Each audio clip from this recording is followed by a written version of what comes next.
think about Hmm. it. It's like, okay, would Tiger Woods have gotten where he did if he didn't have a coach? Like, Hmm. he's a phenomenal individual on the golf course. And same thing, like you think, okay, Super Bowl season's here. All right. Hmm. Well, they don't win the title and then go, you know what? I think we need to go find a really good coach. Yep. No, they He's needed that. that coach and the team of coaches to get them to the Super Bowl. Most high producing loan officers didn't get there by accident. Somewhere along the way, someone challenged their thinking, tightened their habits, and held them accountable. Today, we're talking about why coaching continues to be one of the biggest growth accelerators in this industry. For Lending Leadership with the Mortgage Pros, I'm Robert Fillyaw and joined by Kristen Watkins today. Hey, Kristen, how are you? Hey, good morning, Robert. It's great to be with you. I'm so excited to have you on and just spend some time talking about coaching and some of the things that you're doing, what drew you to coaching, some of your experiences, the results, the techniques. We got a lot to cover, and we're going to try to keep it in, 25, 30 minutes so we don't lose everybody out there. Right. But I'm just so excited, because for those of you out there who may not know, Kristen played a massive role in my career, and in Dave Holland's career, who's one of our other partners. So could not be more thrilled to have you on the show. Welcome. Tell us a little bit about yourself. Well, I started in the dental industry. Plot twist there. I did not know that. Then, yes, I was actually going to go to the University of Florida, and I had a full tuition scholarship to go to dental school. But I married an entrepreneur who ended up in the mortgage industry after being in financial services, and he wanted me to run the office. When I got in the office, I clearly learned very quickly that he needed to focus on sales and stay away from the paperwork and the files, and then the office would become profitable. So I kind of accidentally kind of got into coaching without even realizing what I was getting into, honestly. That's hilarious. We talk about this a lot, actually. Um, I've never met anyone who said, when I grow up, I want to be in the mortgage industry. And everyone just kind of falls into it, right? Like it's Exactly. happenstance. Somewhere along the way, you end up in this crazy business, and then it really is like the mafia. Like once you're in, there's no getting out. Like you're in. Exactly. So yeah, it's crazy. You've coached a lot of loan officers across the industry, and external coach for most of your career through various coaching organizations, right? And now we're blessed to have you as an internal Correct. coach here at HMA, helping our leaders and our loan officers really just grow and amplify their business. What drew you to that role? And how is it different than maybe some of the roles you've had in the past? Well, being an external coach allowed me to work with loan officers literally from Florida all the way out to the West Coast, up to New England, even Hawaii and Alaska. So, but it was all with different companies. So the tricky part with different companies is different companies have different LOS systems and different marketing platforms, and honestly, management that is supportive and management that sometimes is not as supportive. And so Right. the beauty of having your internal program and having the opportunity to join HMA and do coaching with you all is it's it's all aligned with what it is that I'm coaching. So if they're talking to you or to Dave or to Tom as the partners, they're getting the same conversation as if they were talking to me as their coach. So it reinforces. And I think having that internal platform is so unique and special in this industry.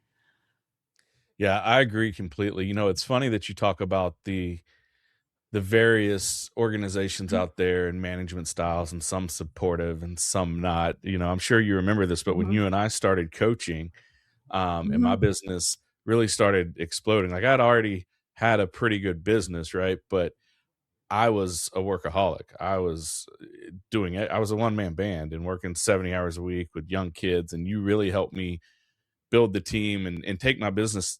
I think we quadrupled within the first 12 months of working together. Yeah, in it was spite pretty of, awesome. yeah, and that was in spite of the company I was with, because they, like, it was roadblock after roadblock after roadblock on things that I was trying to do and implement, and it ultimately led me to leaving that company and going a different direction, which led me here. And so, Right. coaching, when I say coaching changed my life, it's not an exaggeration. It is a literal, um, a literal thing. And, it's just interesting to see the people that want to invest and want to improve themselves, and then they kind of run up against it with some of their management, right, or some of their leadership. So It we were is, and blessed to have you.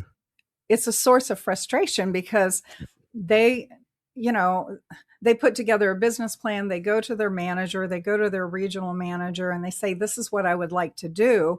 And then they hit a roadblock. And then as coaches, we're limited as what we can do. So, like in your situation, we probably spent the better part of a year trying to help the processing department get you across the finish line to get your deals closed. But if you can't get them closed on time, that's a major roadblock for you. So I think part of coaching is just figuring out what needs to be fixed and creating the plan in order to get it fixed. And we tried really I love hard that with approach. your company Yeah. that you were with, yeah, for a long time. Yeah. Well, and we did, and one thing that we Mhm. love from a leadership standpoint on the internal coaching is, it gives us that sounding board back also, right? It's very Mhm. reflective for us, and it just is. It's really a commitment to being the best that we can be out there in the industry. A lot But of you people. mentioned something, if you don't mind, I don't mean to Yeah, interrupt, but absolutely. you mentioned that you were working 70 hours a week. And honestly, David Holland was also working crazy hours. So one of the Mhm. things as a coach that was so rewarding is coming up with what steps you need to be doing and what steps you shouldn't be doing. So much of it is coming up with a job description for you, a job description for your team members, and then allowing each of you to excel in the areas that you're really gifted. And then that reduces your need to be in the files and in what I call the fulfillment side of things. And I think the biggest compliment I ever received was meeting your wife, Lacey, and having her give me the biggest hug ever and saying, thank you for giving me my husband back. Thank you for giving me the father of my children back. Because you were able to cut out like 20 hours a week of what you Yeah. were doing work wise and be present. Like you were present in the house, but you were on the couch with your keyboard clicking Mhm. away in the evening. So you weren't really present with your family members who really wanted to interact with you. So that was a huge win. And I think that's one of the benefits of coaching is getting you to that place. Yeah, I agree. And one of the impacts that I'm sure you're aware of, but sometimes we don't have the full knowledge of, is, I stole this from someone we both know very well, the ripple in the pond analogy, right? And Mm-hmm. Mm-hmm. the changes that you made for me, now have been changes that I've coached other teams and originators on, right? And it's just ripples in the Yeah. pond that expound out. I know Dave has done the same thing. So the impact of this, it not just changed my trajectory, but now it's changing other people, and then they're coaching to it, and it changes other people, and it gets widespread. It's a really, really cool thing. So thank you. It's You're very welcome. powerful. Yeah, and I'm so glad that we've been able to bring this internal and, provide this level of service to the people that trust us, and, really take that leap of faith to, join with us in their career and their journey. It's a small way that we can give back. It's pretty cool. Talk to us a little bit about, what you've seen in coaching. A lot of times I use this phrase all the time. It's one of my favorites. I may have even stolen it from you. I just was coaching with a team yesterday, and I told them this. This isn't flipping a light switch, right? It's not instant on. It's not going to Mhm. happen overnight. This is a long-term investment to problem solve, to build. Like, Rome wasn't built in a day. Pick any cheesy cliche that you want, right? And Right. it's really applicable to coaching. So talk to us about, what have you seen move the needle the most? Where is there, if someone's out there saying, I'm thinking about getting coached, but I'm not sure. Is there any kind of line in the sand where you're like, okay, this is when you need to think about getting coached? And then what changes have you seen when someone just surrenders and it's like, you know what, I'm all in, I'm gonna do it. And like what are some of the awesome successes? Well, you have lots of thoughts and questions all Right. wrapped in There's a that lot, one right? I'm sentence. giving you a lot all at once, so you can just It's a go very anywhere. large sentence question there. Yes. Um, you know, I think, so much of it boils down to, I love the fact that as a coach, I can customize.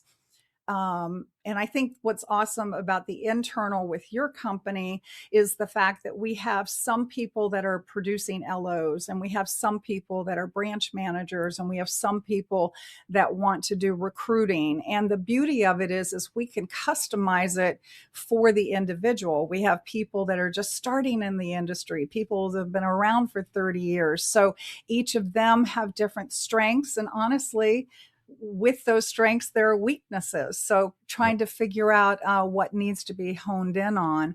And for me, I think as a coach of individuals, if the person I'm coaching is totally honest and transparent, and they share what they're scared of, and they share what they like to do and what they don't like to do, it is way easier to create a custom blueprint for them to build out a path. So, for example, there was a gentleman I was coaching, and he was the owner of the company, but he had very little production. He had other LOs that were working for him, and he really wanted to produce. So he was only doing 3 to 4 closings a month, and he wanted to get to where he was doing, 20 to 25. And that's a big jump. But he also said he Oh, it's a huge jump. And I told him, we're not going to be like this little microwave where we throw it all in and it just instantly pops out. It's more of the crock pot. We're going to do this as a slow build. So, what we ended up doing, the fact that he was honest with me and said, no, I really don't want to have to like make calls out to real estate agents and things like that. He said, I'm all about calling agents after I've met with them. I just don't want to call them on the front end to try to meet with them. So what we did was we hired a dialer, and it happened to be a gentleman who was working on his master's degree in college. And so he came in, was working 20 hours a week, booked him 8 appointments a week to meet Wow. in, face to face with agents. So fast forward, we went from November of when we had that dialer start to May of the next year. He went from 3 to 4 closings a month to 19 in May of the next year. But it was because he was honest, and he was able to confide in me what he was scared of and what he didn't want to do, and we could come up with a solution. And it wasn't November to December that that Right. production increased. It was into the next year, but it was still relatively quick, going from 4 units to 19 units. That's huge growth. That's massive. Yeah. I think one of the keys to coaching, and I've scratched my head with this before, but like you have to be vulnerable, right? Like you have to be Right. willing to get raw. And then the other key I think to coaching is you got to be willing to put in the work. I've seen so many people pay for the coaching, do right, and then they don't do the stuff. And I'm like, what Right. are you doing? Right. But And you and Dave were outstanding at implementation. And I think that's why with you all, when we started, you were doing 8 to 10 units a month, and then we got you up to 30 to 40 units a month, because you implemented and Mhm. whatnot. But so much of that is, it's not you doing it all. There's a who factor that we Mhm. have to, plug in, and who's going to come alongside of you on your team and help you accomplish those things. I think for originators out there, that's the bit one of the biggest hurdles when they've been in that system for so long of kind of that one man band, and I do it better than anyone else, and it's got to be me. And I just coached this with the team yesterday, and I told them, I was like, guys, that we were talking about team email, right? And the email comes in addressed to one of them, but their team members answer it. It's not them answering it. I'm like, they don't Mhm. care. They just want the answer. Like Exactly. it's not you. They don't care. Like get out of your Right. head. Right. And that's a hard thing, right? Especially for loan officers who are type A. kind of the alpha, very egotistical. Like, that's a hard thing to get out of the way sometimes. But when you do, it gives you the time back and you're not doing the stuff you don't like. You can focus on what you're good at, what you enjoy, and then the I business think just as explodes. I think as a coach, so much of the time, that file, we want to hold on to it so tight Mhm, because that's our paycheck. That's, if that mhm. closing is going to feed my family. So as a coach, sometimes I have to peel one finger back at a time. It's almost like one finger a month. And then in 6 months, it's like, oh, we have a new experience here. And it's pretty awesome to see the results. I Some love so that. I've got one gal that I've coached for years, and she calls me her mortgage therapist. So sometimes it's not just what we're doing in the day to day loan business industry. It's Yeah. okay, just talking through our emotions and our fears, and then kind of pulling us back from that cliff edge, and feeling safe and secure again.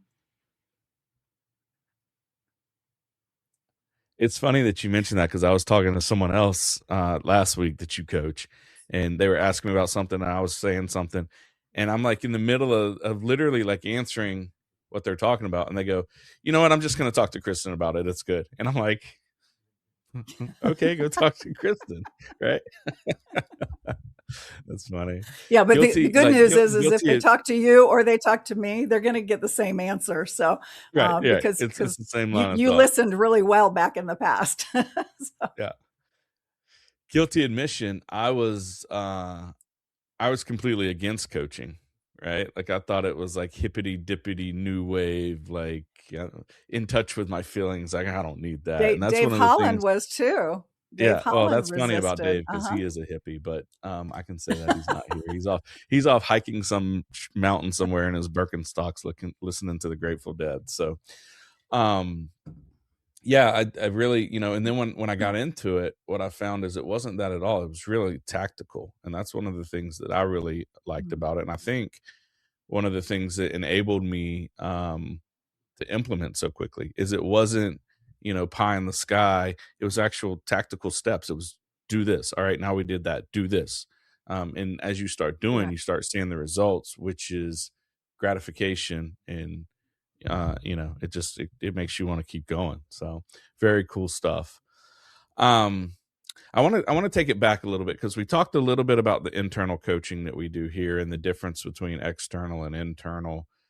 But I want to take revisit that and spend a little bit of time there because this is something that we did not have as part of HMA, and we're all big fans of coaching, and we knew that at some point we wanted this to be a cornerstone of what we bring to the table, and quite honestly, a differentiator in the industry, right? And then the stars kind of aligned, and we were able to line up with you, and you've done a fantastic job of kind of building the groundwork and putting this together for us. So tell us what that's felt like a little bit. What do you enjoy most about the internal coaching, and where do you see it going from here? Like, what do you see the path forward with this looking like? I think the fact that I had been able to coach both you and Dave in the past, and I saw how the two of you all are incredible implementers.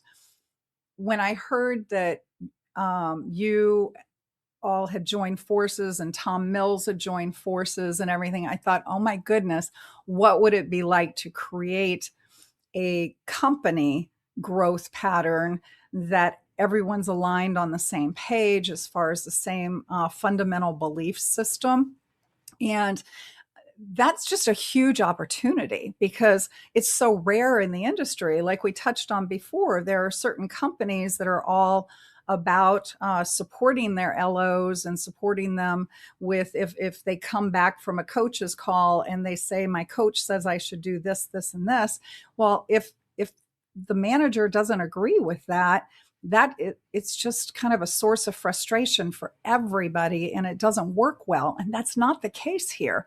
The beauty here is all of you are on the same page. And then, if we do come across something that is kind of a question mark, we all get together and we talk about it and we come up with a plan to resolve it immediately. So there's not this long delay of trying to resolve things. So the alignment of, being able to have the coaches, with the partners, with the sales team, with, you all are unusual in the sense that you have a phenomenal marketing department and a phenomenal sales department that support the LOs with marketing tools and materials. And then also having, Nikki and Jolie and whatnot helping from the sales side of things and helping the LOs progress. So it's a really unique blend where everyone's working together for the common goal of the loan officer, which is rare in the industry Mhm. because most of the time people get recruited. They're told that the grass is greener. And the problem is when they get over there, they find out it's really astroturf. It's not even grass. Right. Yeah. Yeah. We live by, under promise, over deliver. And so much of the mortgage industry, Dave says this all the time, is over promise. Some people would say undeliver. He says never deliver. Over promise, never deliver. Mm-hmm. You said something earlier that I want to touch on that I think is a major accomplishment and something we pride ourselves a lot on. You said coaching, you really get to spend the time individually, one on one, and problem solve and really see where the roadblocks are for that individual. And Mm-hmm. it's different, right? It's different for an LO versus a branch manager versus a regional manager, the stages of life. Everyone's roadmap and blueprint to where they want to take their business is different. And with the coaching, you're able to really get granular and problem solve to where are you trying to go? What do you want to accomplish? And that's one of the things that we pride ourselves on and love, is that we're so many companies in our industry are one size fits all. You have to fit in our box. And if you fit in our box, great. If you don't, we're not that. And I think the internal coaching goes hand in hand with that. We want to find out what's important to you. What does your business look like? Where do you want to take it? And partner with you to get there. And that's different for everybody. Frankly, Yep. it is a little bit more of a challenge from a coaching standpoint, from a leadership standpoint, but it's that true partnership. And I think it makes a difference. Have you seen that? Oh, absolutely. Because, like I had mentioned before, we have some people that are newbies to the industry and they're just devouring any kind of content and training that they can receive because it's also fresh and new and exhilarating to them. We've got some others that are more seasoned, that they've been around the block a few times. They've seen the market kind of have its peaks and valleys. And so for them, it's kind of getting them re-energized and refocused and re-excited about why they got into the business to begin with, because it's not an easy industry. It's a hard industry. But Hmm. if we have the right tools in place, if we have the right support staff members and team members in place, if we have the right marketing materials and tools and along those lines, it makes it so much easier and enjoyable. And we can make differences in people's lives who might be a first time home buyer or might have lost their home in a fire or a divorce situation. And we can actually impact and improve people's lives beyond just taking, an application and getting them to Hmm. the closing table. It's like, who are our clients and what can we help them accomplish as well? So it's all of it comes together in one big happy package per se, Yeah. Yeah. because I there's love just that. so many different variables. Yeah. You don't know this. I'm going to share this with you. We shared with our originators this morning, the those that made Scotsman's Guide, right? That qualified Oh, for Scotsman's sweet. Guide. So we Okay. sent emails out and asked them to, just double check us behind us and congratulated them, obviously. And one of them is a gentleman that you coach who's been in the business a long time. You've been coaching him, I don't know, 6 months, 8 months, maybe. And he replied back, he's had one of his best years ever in his entire career. He's been in the business 20 years. But one of the things that struck me is he said that, because of the things that he's been able to engage with and accomplish this year. I know this is a testament to the Mhm. coaching. He's fallen in love with this business again, and he's got more zest and more go and get it Mhm. today than he's had in the last 19, 18 years previous. He's back in love with this business, which I thought was really, really cool. If we That can light that's that spark awesome. back for people, like Mhm. that's really powerful, right? Yeah. Um, so we're turning the corner to wrapping up here. We always like to try to we've had a lot of great content here. But back to that tactical approach, right? The hey, Mhm. here's your thing. So I'm gonna rapid fire some questions, pick one or two. But as we look to wrap this up, you know, what as you've coached so many loan officers over your career, if you said, okay, there's one habit or what I see has moved the needle the most, or maybe something that you're doing that you should stop doing, um, maybe a myth that you see out there, or if you were going to give one takeaway today to say, listen to me out there in the mortgage industry as a coach of X number of years, coaching thousands of students, amplifying business, hundreds of percents, this is what I would say as a takeaway. What would that be? Ooh, Put you on the spot. um, I know there's so many good nuggets. I think honestly, the most successful loan officers show up. They show up consistently. They show up each and every day, ready, prepared to do the high payoff sales activities. They need to let go of the things that don't make money. So, such as dealing with paperwork and collecting docs and chasing conditions and, all the things that need to happen and they're important, but we can have a team member do those on behalf of us. And when we delegate those things and allow the loan officer to just focus on the high payoff activities, which is getting them in front of agents, getting them in front of doing lunch and learn classes, and maybe doing video content and posting and teaching on various social media platforms and talking with their past clients and staying engaged with them and doing special events and classes for past clients and for agents. Those are all the high payoff things that actually drive the business in the door. And that's what LOs need to focus on. So many LOs keep themselves really, really busy by doing all the behind the scenes stuff. And they feel like, oh, I was so busy today. Look at all I got done. But if the phone's not ringing with incoming leads coming in the door, they kind of miss the Yeah. mark. I love that because so often we think busy equals success, or I mean, honestly, let's be real, busy equals money or profit. And it doesn't, right? You got to be Right. busy doing the right things. And if you're not, then Exactly. then you're just busy and it's actually counterproductive to your income, which is why we all do this crazy job anyway. Well, Kristen, it's been such a pleasure. Thank you for joining me today. I cannot overstate, like, I can't even put it into words, the impact you've had on my life. I know the impact that you've had on Dave's life. I love that story you shared about Lacey. It gets me emotional. I had a similar situation. We talk about the ripples, right? With an Mm-hmm. LO that I brought in and started coaching, and you coached for a while. His son came up and said something very similar to me, right? And so those ripples, and just to be able to give people that spark and help them do this business better, right? Different, and in a way that gives them that work-life balance is something I'm very passionate about. And I'm so thankful that you are with us and running our internal coaching program, and we're able to come on and spend some time today with us. So thank you very much.